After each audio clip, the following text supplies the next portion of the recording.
Welcome to another episode of On This Day on the Grueling Truth Sports Network. I'm your host for On This Day, Mike Goodpaster. Today we look at December 4th, 1961. Tom McNeely challenges Floyd Patterson for the World Heavyweight Championship. All right, guys, you know boxing is my favorite sport, and when me and Bobby Sheridan used to do the Sheridan Report, we would have it on this day. I'd talk a lot of boxing. It's not going to be boxing every day, trust me, but today we're going to go boxing because we have a little bit of an interesting story with Tom McNeely, who, of course, son Peter McNeely fought Mike Tyson. I've interviewed him multiple times. Peter is a great guy, speaks highly of his dad and his grandfather. His grandfather fought in the Olympics in 1928. And Tom McNeely is an interesting story because Tom played football at the University of Michigan State University. He had his first professional bout after getting out of college, July 17th, 1958. Now remember, this on this day is December 4th, 1961, where McNeely, 3 years after turning pro, is actually in the ring fighting Floyd Patterson for the heavyweight championship of the world. When you look at McNeely's career, less than impressive at the start of the career. Fought a lot of guys, as a lot of guys do, that were not at the top of their game. He did have some solid wins. He beat Willie Bezmanoff, who was a fringe contender at different points in his career. He had a TKO in 9 rounds over Tony Hunsaker, who was, of course, I think Muhammad Ali's first opponent that he beat. He beat George Logan twice. Once by a majority decision, that is a unanimous decision, and that brings him to a fight against Floyd Patterson. Patterson, of course, was trained by Cus D'Amato, who was famous for coaching or training him and Jose Torres, and then later on, of course, in the early 80s, taking on a young, inexperienced, raw Mike Tyson at the age of 12 years old, and we know what happened there. Now, Tom McNeely, like Peter, had a way with words. And McNeely had a quote before the fight. He said, if he hits me and I find out about it, I'm going to be sore. So McNeely wasn't all there in the head, but he was a tough SOB. He was known for charging headfirst into opponents and just swinging wildly. And, McNeely made that observation several days before he fought Floyd Patterson for the heavyweight championship of the world. McNeely was a thoroughly engaging and attractive man. He's an admirer of the works of Hemingway, a devotee of zoological gardens, and the thing is this. When I talk to Peter McNeely, with Peter and Tom, people see the way they fight, and they think they're not very smart guys. But both guys graduated from college. Peter graduated before he fought Mike Tyson. Tom McNeely graduated a few years before he fought Floyd Patterson. So it was only in the ring where this kind of craziness came out. The problem with McNeely was he was an inferior if gallant prize fighter, and Floyd hit him many times, and McNeely fell repeatedly during this fight. He was knocked down 7 times, plus there was several slips. And when you watch this fight, it looks like one of those plastic birds that drink water from a glass. Pull their head out, they rise, they fall again. And he had plenty of opportunities to make a fight of this. He did the best he could, but anger and fury might have enabled McNeely to triumph in the landscape of a romantic novel or a novel by Hemingway, but not, however, in Toronto's Maple Leaf Gardens, where a heavy downpour fell on Toronto, that solemn Calvinistic city. His doom was innocently forecast by his brother Brian at the weigh-in, and the story goes that as Brian, his brother, inspected the meager matting in the ring, Brian asked, "Aren't they going to put anything more under this than this?" To sum it up, McNeely was knocked out in the waning moments of the 4th round after surviving with notable purpose 7 official knockdowns, as I said earlier. One that referee Jersey Joe Walcott failed to recognize, and several slips. Of course, Jersey Joe Walcott was the heavyweight champion a little over a decade before that lost his title to Rocky Marciano by a devastating right hook by Marciano in the 13th round. Now, the evening began with hilarity, with Sonny Liston's 1-round knockout of Albert Westphal, the sometimes German heavyweight champion, who ran around the ring like a moth until he was squashed in the 1st round. And it was a farce, a bad home movie, and was clearly televised from Philadelphia on 4 large screens erected around the ring. The screens were removed And then McNeely climbed the steps first and engaged in some ferocious shadow boxing. And then came Patterson in a mild blue robe. The first moments of the opening round were spent in clinches. Peter Fuller, McNeely's manager, had prophesied that Tom was going to start fast in order to take Patterson out of his medium. This did not come to pass. Patterson presently slashed 2 left and a right, felling McNeely, who took the mandatory 8 count. The second round was as dreary as the weather outside, but the third was, in a word, a beautiful round of violence and destruction. At the start of the round, McNeely seemed to be boxing with composure. Floyd, however, disrupted that by knocking him down with a left hook, and then sent him down again, and again he rose, one arm clutching the ropes. At that point, for the first time in this fight, McNeely showed his celebrated headlong rush, plowing into a somewhat astonished Floyd. In the wild milling that followed, McNeely slipped twice and was knocked down twice. Between these knockdowns, however, he tore into Patterson with almost berserk persistence. Each time he got up, Patterson said later after the fight, he got up fighting even harder. It was like he was superhuman.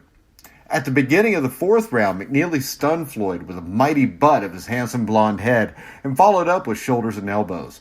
It reminded one of the Irish wife shouting out the window to her Irish husband who was getting the crap kicked out of him in a street brawl. If you can't lick him, Mike, tear his shirt. A left and a right knocked McNeely down for the 6th time, but he stubbornly rose, still bellicose. A right cross felled him yet again, and again he gained his feet and fought with uncommon desperation. Then a long right cross put him down once more. The fight was over as far as Walcott was concerned, but McNeely would have none of that and charged blindly forward, flailing away, unfortunately, into Jersey Joe's compassionate embrace. Patterson had won, not swiftly, not impressively, but for the record by knockout in 2 minutes and 51 seconds of the 4th round. In Philadelphia's convention hall, the confident Sonny Liston had observed the swift circling of Albert Westphal, the sometimes German heavyweight champion, for all of 1 minute and 48 seconds before blasting him down with a right hand. 10 seconds later, Westphal was counted out by iconic boxing referee Zach Clayton. Afterwards, Liston, wearing the hoodish Turkish robe he had worn in the ring, adjourned to an adjoining room to watch Patterson take on McNeely.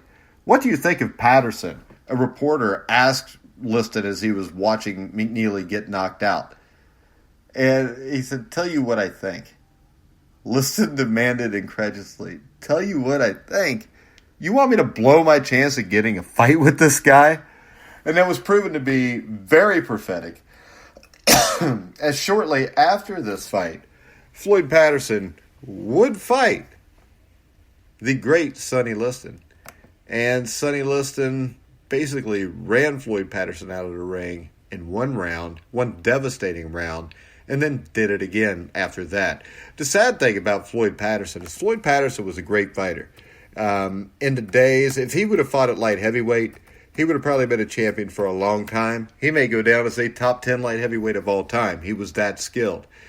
Same thing if you had a cruiserweight division. But at the time, you didn't have that. It was basically light heavyweight at 175, heavyweight at 200.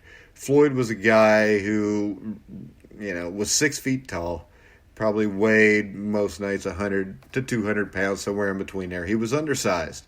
And when you look at his career, though, he was the first man to regain the heavyweight title, as of course he got upset by Ingemar Johansson, came back and beat Johansson twice after that, beats Tom McNeely, and then after beating Tom McNeely, 9 months later, steps in the ring with Sonny Liston, gets beat, gets knocked out by Liston again the next year. But he is a really good fighter. If you look at Floyd Patterson, he beat Eddie Machen, who was a contender for a lot of the 60s. He beat George Chuvalo in the fight of the year in 1965 at Madison Square Garden. He fought Muhammad Ali, and that was a fight that will go down because Ali wanted to punish Patterson, and punish him he did, because Patterson insisted on calling Ali Cassius Clay. Ali responded by calling Patterson an Uncle Tom and promising to humiliate him. Ali taunted Patterson during the fight with remarks like, come on, white American. And basically, he carried him. The crowd booed Ali. And then finally, Patterson retired. I think it was at the end of the 11th round when the fight was mercifully stopped. 11 for 12th round. He comes out, and after the Ali fight, he beats Henry Cooper. He stops Henry Cooper by knockout. He had a draw with Jerry Quarry. He comes back and loses a decision to Quarry. Both of those fights could have went either way. Both very close fights. He loses another decision to Jimmy Ellis. Continues on. He beats Terry Daniels, who a couple years later would fight Joe Frazier for the heavyweight championship of the world. He beats Terry Daniels. He won a unanimous decision over the tough Ringo Bonavena. And then he finished his career with a second fight with Muhammad Ali at Madison Square Garden for the NABF heavyweight title, where he was stopped in, I believe it was the 7th round. So Floyd Patterson was a man that needs to be respected. He was a great fighter. He wasn't on the level with a Sonny Liston. He wasn't on a level with Muhammad Ali. But he's still one of the great fighters in heavyweight history, probably top 30 or 40. And that's saying a lot with all the guys that have been heavyweights. And he was the first man to regain the heavyweight championship. Tom McNeely, on the other hand, was a man that, much like his son, was not exactly overly talented as a boxer, but he had a ton of heart. He always gave everything he had in the ring. His final ring record of 37 wins and 14 losses, not that impressive. He was knocked out 5 times. He scored 28 knockouts. I think he was 6'2", right around 200 pounds. And when you look at his career, as we said before, he's got a solid win against Willie Besmanoff, beat George Logan, who was a decent fighter.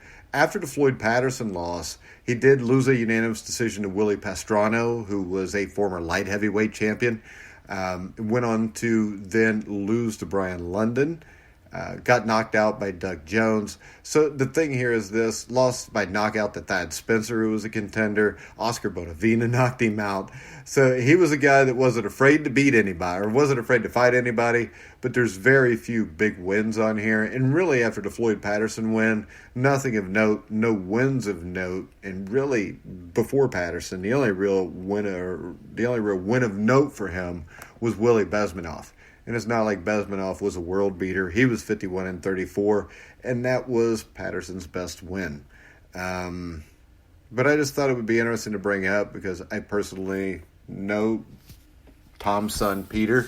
Very good friend of the Grueling Truth. He's been on the show repeatedly in the past, and I know he thought a lot of his dad. So I just wanted to get this story out about Tom McNeely and the night he fought Floyd Patterson for the heavyweight championship of the world, December 4th. 1961. So, we're going to go ahead and wrap it up. We will be back tomorrow, December 5th, for On This Day. I'm Mike Goodpastor. You've been listening to The Grueling Truth, where the legends speak.